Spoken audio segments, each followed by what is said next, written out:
Alright. OK. Milí priatelia, ahojte, pozdravujem vás, prajem vám krásny večer, podvečer, podľa toho, že keď nás sledujete a naozaj dneska mi je až priam cťou mať takéhoto hostia predo mnou, pretože Jan Pastor je športovec a ja ako z môjho pohľadu prekonal asi teda limit, ktorý si myslíme, že my ako fyzické telo máme, pretože Jan je vlastne ultramaratónec, ktorý sa zúčastnil na UTMB, to je, pokiaľ viem, skratka z Ultra Trail Mont Blanc, čo je vlastne Áno. jeden z najprestížnejších ultramaratónov na svete. A v podstate tento maratón mal dĺžku 172 kilometrov, pokiaľ dobre viem. No a vlastne Jan Plus sa toho minus. zúčastnil. A Jan sa toho zúčastnil a prežil. Takže má nám určite čo povedať. Ja som veľmi rád, že si prijal pozvanie, takže vitaj, ahoj. ahoj, ahoj. Takže áno, Áno. tak bolo to plus minus nejak 170 km, to je pravda. A vlastne je to asi nejaký taký sen asi každého ultrabežca sa tam dostať, lebo už len kvalifikovať je sa tam dosť náročné.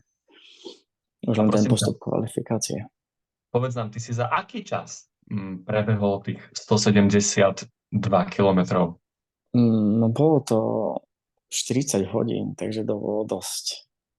A 30 hodín. reálne som to predpokladal, že to bude okolo 30, ale tým pádom, že sa mi stalo, čo sa mi stalo počas behu, aj zranenia a tak ďalej, tak to trvalo aj dlhšie. Takže by som to povedal, že aj behom, ale aj chôdzou to trvalo 40 hodín. A limit je 46 hodín, takže vlastne ešte kvázi v limite, hej. Mal si 5 hodín ešte. Ešte som, hej. Tak ako mne by to trvalo, myslím si, že ako týždne, takže 40 hodín je podľa mňa ako úžasné niečo. Tak reálne to je, myslím, že okolo 5-7 dní, akože turisticky to dávajú ľudia väčšinou, tak. Mhm. OK, no a ja by som sa opýtal takú asi prvú otázku, že v podstate, čo ťa k tomu vlastne viedlo? Celkovo myslím začať s týmto športom, s tým ultramaratónom, lebo tak ja si pamätám, že máme teraz v Košiciach o týždeň bude Košický medzinárodný maratón mieru Hej. a tam vlastne ten najvyšší možný maratón je 42 kilometrov. No a v podstate ty bežíš ešte 4-krát toľko, hej, 170 kilometrov. Tak čo ťa k tomu vlastne viedlo, že si povedal, že toto chcem robiť? Tak prvýkrát som o tom počul vlastne niekedy, možno, alebo som to videl reálne v televízii roku 2008, nejak tak. Ale vtedy som si povedal, že to je nejak to nie je možné fyzicky ani psychicky nejak to dať. Ja som sa na to pozeral v televízii alebo neskôr na YouTube si to mohol vidieť a obdivovať. Ale vlastne reálne to začal až pred pár rokmi vlastne. To bolo tesne asi pred covidom. Akože predtým samozrejme niekoľko maratónov som si zabehol. Som si dával aj také výzvy, že napríklad 3 víkendy po sebe odbehnúť maratón. A vlastne som povedal, tak keď toto je možné, tak niečo menšie by som mohol vyskúšať, takže prvý asi taký beh, lebo reálne, keď ja som začal behať, tak ja som nebehal na vlastne vzdialenosť, ale kvázi na čas. Hej. Že som si povedal, idem si zabehať 10 minút, 20 minút, ale ani som nevedel reálne, koľko som odbehol. A potom vlastne, myslím, že to bolo v roku 2014 a vtedy som vlastne prvý, asi vlastne Košičan, klasika, tak máme maratón mieru, takže som sa tam prihlásil. Som si to odbehol a prvý maratón som zabehol okolo 3:30, tak som si povedal, tak 3:30 celkom na amatéra, na to, že to neuváham celkom fajn čas na prvý maratón. Tak som sa potom vlastne venoval, ale vždycky som si len odbehol ten 1-2 maratóny za rok. Áno. A vlastne myslím, že to bolo v roku 2019, 20, asi 20, čo som odbehol svoj prvý kvázi ultramaratón, to bolo 66 kilometrov. No a vlastne samozrejme, že vtedy som si povedal, že nikdy viac. No a ale nejakým spôsobom som sa do toho dostal. Asi tým, že bol COVID. Asi ma to tak nejak vtiahlo. Áno. A vlastne nejak som sa odsudzil tomu sociálnemu životu a som sa cítil nejak sám tom lepšie niekde v horách, v prírode, nejak ventilovať svoje myšlienky a tak ďalej. Áno.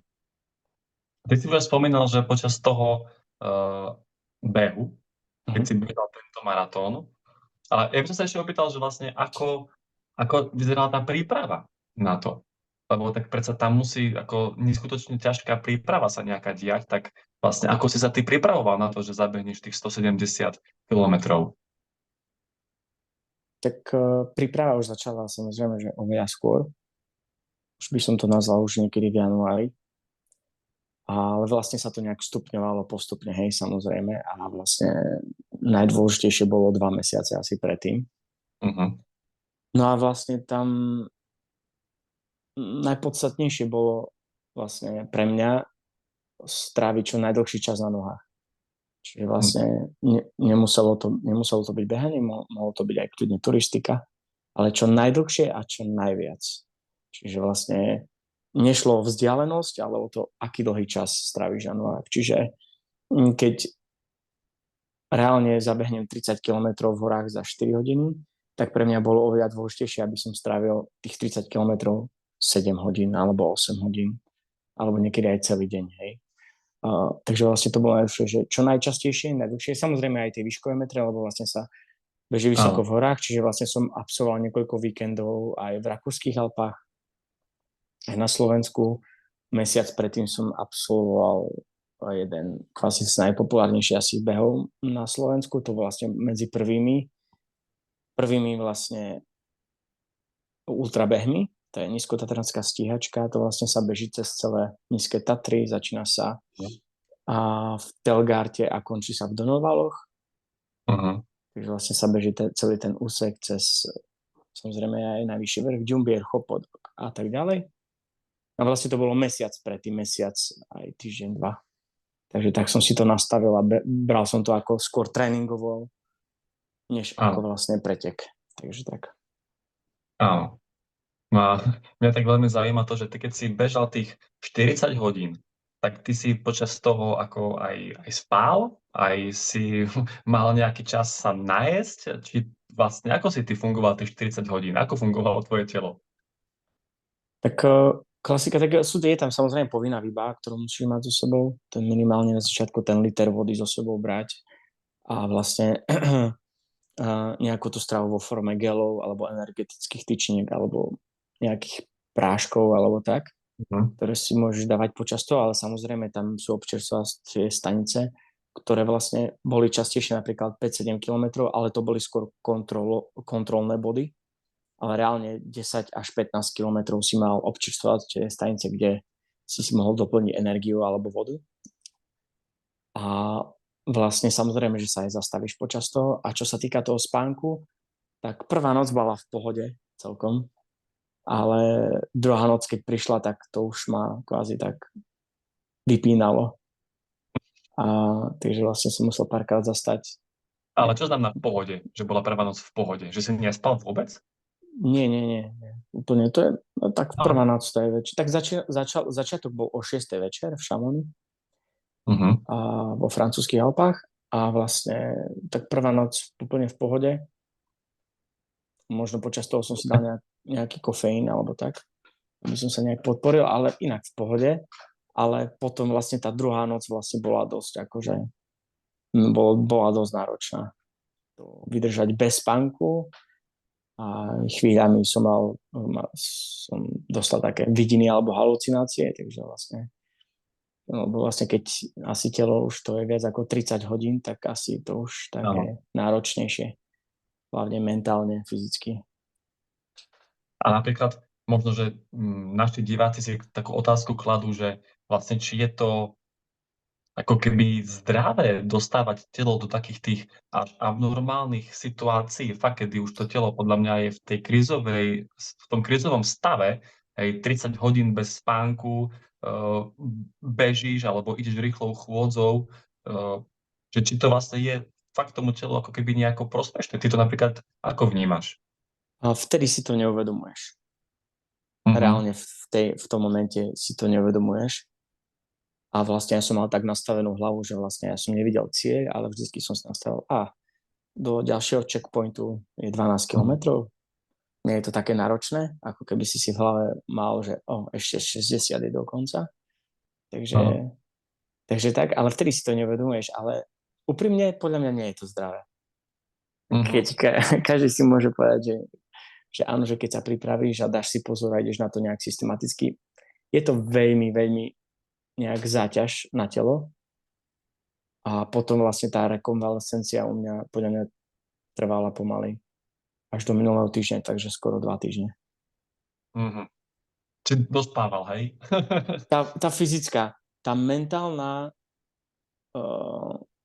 neviem to ani opísať slovami, ale vlastne po tom behu vlastne, keď dobehneš a ten stres, ktorý si zažil mentálne a fyzicky, kvázi ja to beriem, ako keby si urobil nejaký reset vo svojom živote.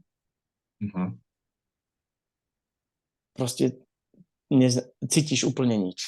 Proste necítiš nič. Neviem, ako Mhm. to mám ani vysvetliť, ale je to taký flow, by som to nazval, alebo taká očista, že vlastne nie si ani smutný, nie si ani šťastný. Mhm. Mhm.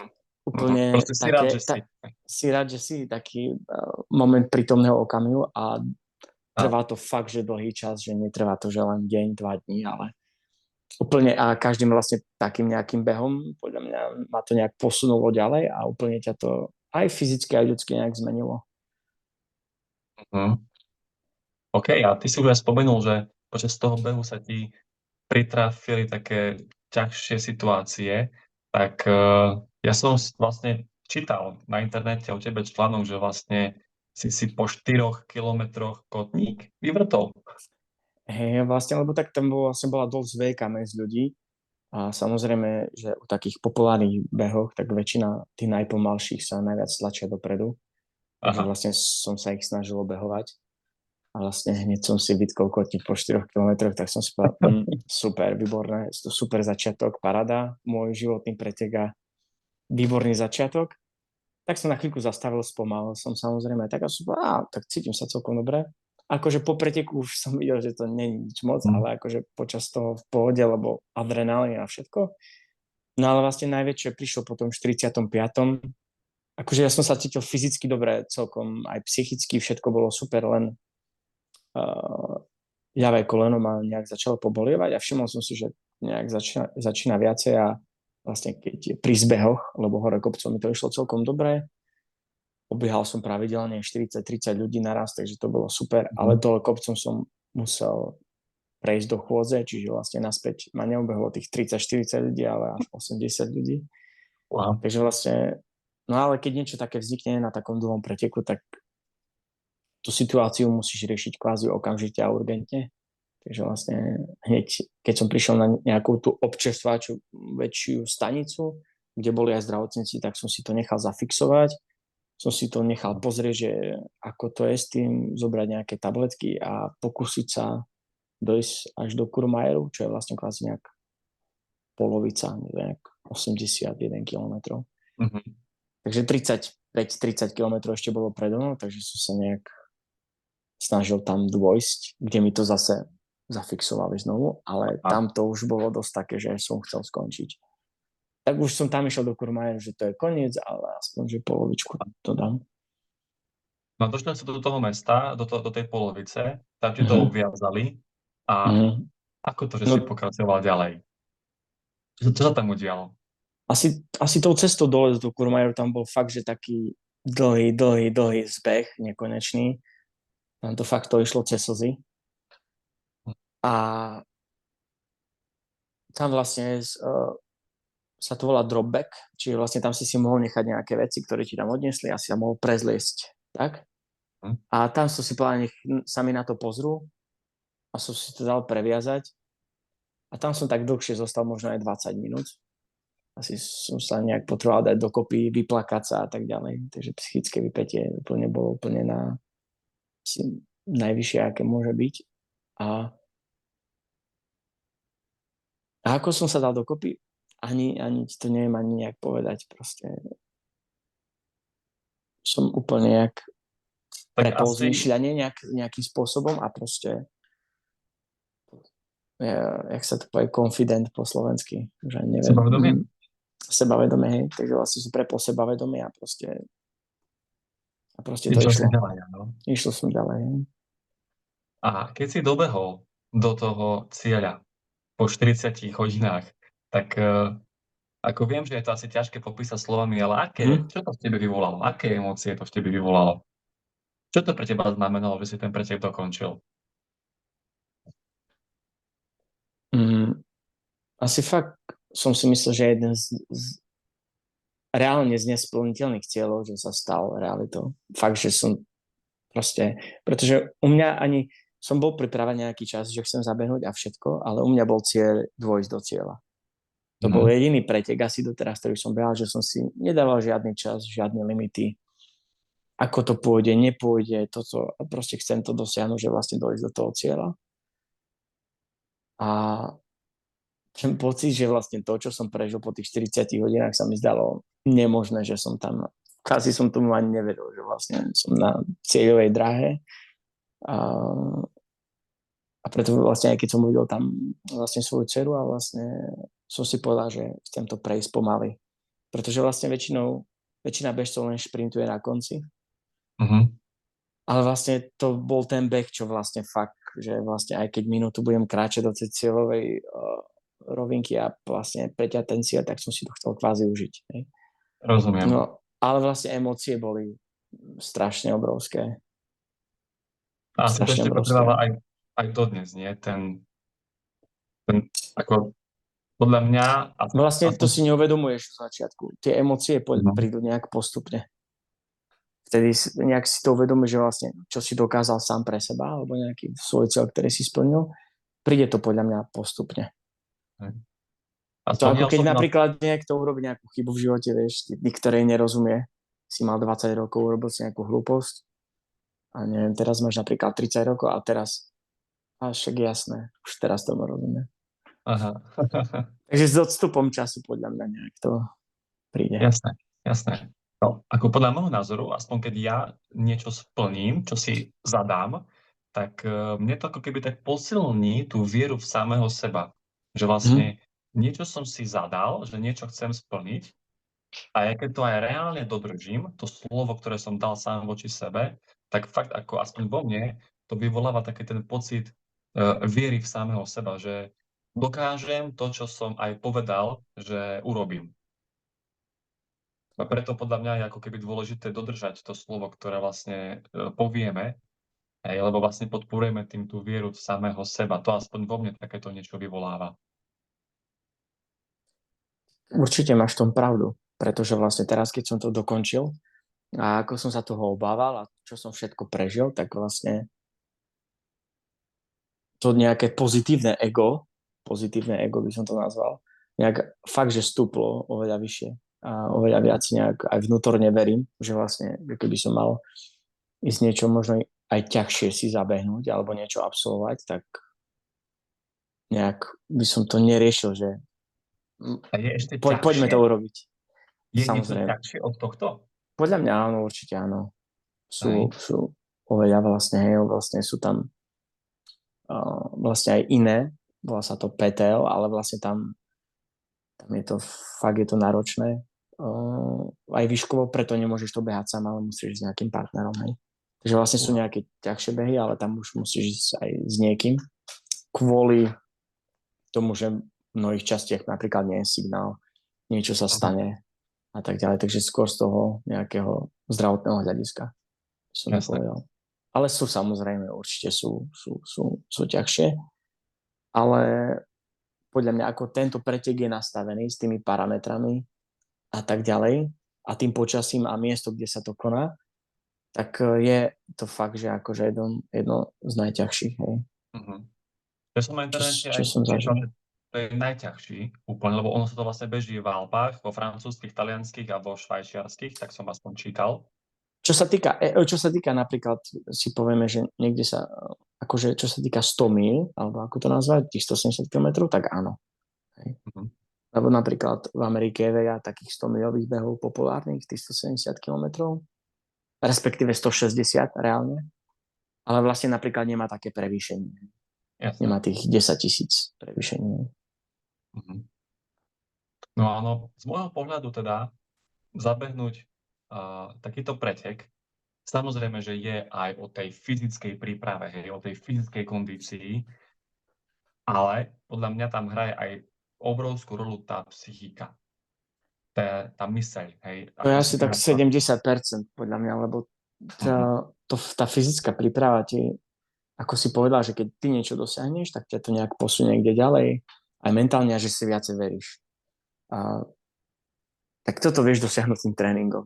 Vlastne, No. keď ideš na ten pretek, tak sa nejak dôveruje, že tak nemusím sa pokakať z toho, hej, kvázi, Mhm. ale tak mám nejak ti to dá tú seba dôveru. Že mal si ťažké tréningy, veríš si, že No. bol si už aj mentálne už tak niekoľkokrát na dne, počas aj tých tréningov, hej, že vlastne si tak dôveruje, že už ideš do toho s tým, že vlastne, že to dáš, hej. Ale Áno. samozrejme mať treba k tomu podľa mňa určite nejaký rešpekt. Že netreba to podceňovať, aj keď si pripravený. Lebo nikdy nevieš, ako tvoje telo zareaguje. Ako niečo sa stalo napríklad, hej, takže Mhm. nikdy nevieš. Ako pre mňa je fascinujúce to, že koľko veľa to naše fyzické telo zvládne. Hej, že reálne v našom tom fyzickom tele tá schopnosť je, že dokáže 40 hodín bežať alebo rýchlo chodiť, prejsť 170 kilometrov, keď tam je Mhm. tá motivácia a že vlastne to fyzické telo to naozaj dokáže zvládnuť, len ten limit je v tej hlave. Hej? A No ja som aspoň počul doteraz, také. doteraz ja som tomu neveril, že preto som si povedal, že to dám okolo 30 hodín, lebo Mhm. reálne som neveril tomu, že 40 hodín reálne to dať na nohách. Rozumieš, že vlastne tu, tu ide o to, že čím to dávaš rýchlejšie, nehovorím, že to je pre teba lepšie, ale tak menej trpíš.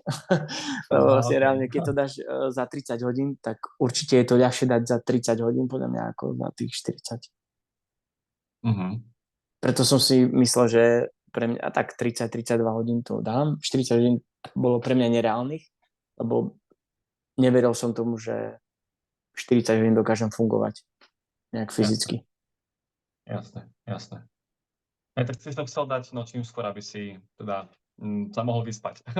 No Asi hej, a tak. nebol som na to pripravený, nikdy som vlastne nebol 40 hodín na nohách predtým. Jasné.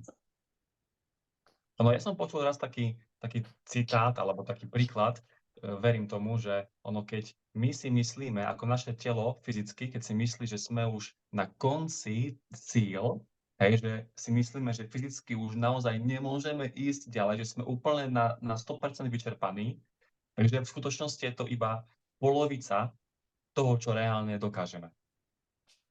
A to som čítal, že vraj sa robila nejaký taký výskum na mužovi, ktorý chcel prejsť, teraz neviem, či Antarktídu alebo Arktídu, a ako fakt, že ho študovali proste a zistili, že keď fakt on ako psychicky, teda mozog mu hovoril, že už nechoď, a mozog mu dával signál, že už stačí, už nevládzeš, tak vlastne jeho telo bolo len v polovici toho, čo by reálne dokázalo zvládnuť.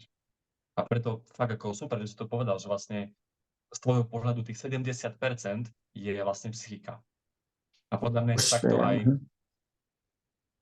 podľa mňa, keď to teraz ako tak zovšeobecním a aby som to uplatnil na také všeobecné dosiahnutie nejakého úspechu, tak tiež si myslím, že možno 30% sú tie zručnosti, hej, tie schopnosti, tie znalosti a podľa mňa tých 70% je fakt to tvoje nastavenie mysle, aké ty máš. Že či veríš sebe, či máš ten cieľ, tú motiváciu, že prečo to chceš urobiť. Toto je asi to rozhodujúce. Aj v takýchto pretekoch, ale aj podľa mňa v živote. jasne, tak akože tým pádom vlastne v mojom živote sa to nejak prepája, hej. Pretože vlastne to mentálne vlastne, ako to mám nazvať, nie že vypätie, ale vlastne tie skúsenosti, ktoré mám, alebo ktoré som zažil, tak viem ich využívať aj vo svojom súkromnom živote, ale aj profesionálnom. Čiže vlastne Uh-huh. tým pádom, že som sa kvázi napríklad bežec by povedal, že si zlepšujem čas na maratóne, tak ja si hovorím, že ja sa mentálne zlepšujem a nejak sa niekde Mhm. posúvam vo svojom živote. A vlastne to ma nejak posunulo a mi to pomohlo veľakrát a ma to posunulo aj ďalej v mojom súkromnom, ale aj profesionálnom živote. Čiže vlastne, keď niekto niečo robí, či už pracovne, sa niečomu venuje, je tam nejaké mentálne vypätie alebo nejaké stresové, tak vie to podľa mňa určite použiť vo svojom hobby. Či už je to behanie, alebo plávanie, alebo Mhm. opačne. Hej. Čiže vlastne podľa mňa vieš to aplikovať. Záleží na tom, čomu sa venuješ a čo robíš. Áno. Nemusí to byť šport, samozrejme. Môže to byť úplne nejaké iné hobby, ktoré ľudia venujú Nejak tomu to niečo. ventilovať, skrátka. Presne tak. Vypustiť.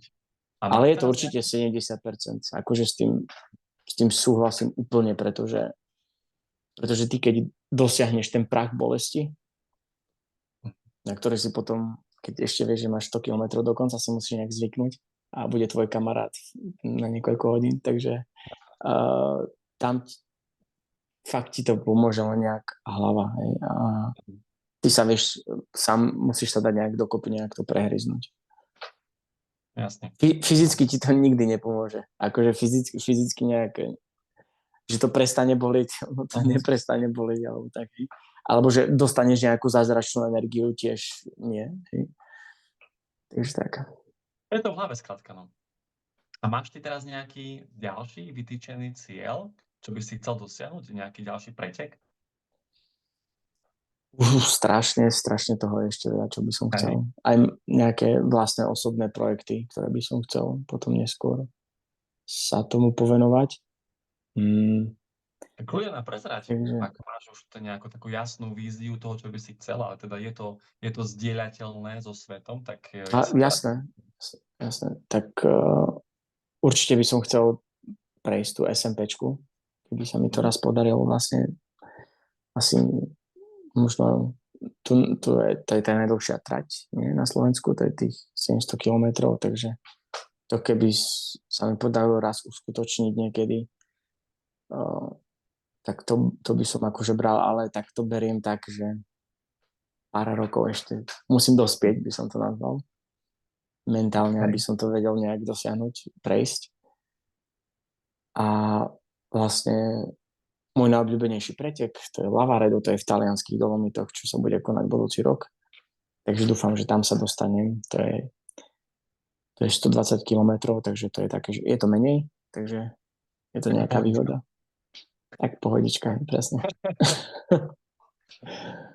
Takže tie dva nejak a vlastne klasika, hej, ten košický maratón, samozrejme, chcel by som raz zabehnúť po 3 hodiny, ale tým pádom, že sa ešte trápim s tým kolenom, takže teraz to bude také tréningové tempo, by som to nazval.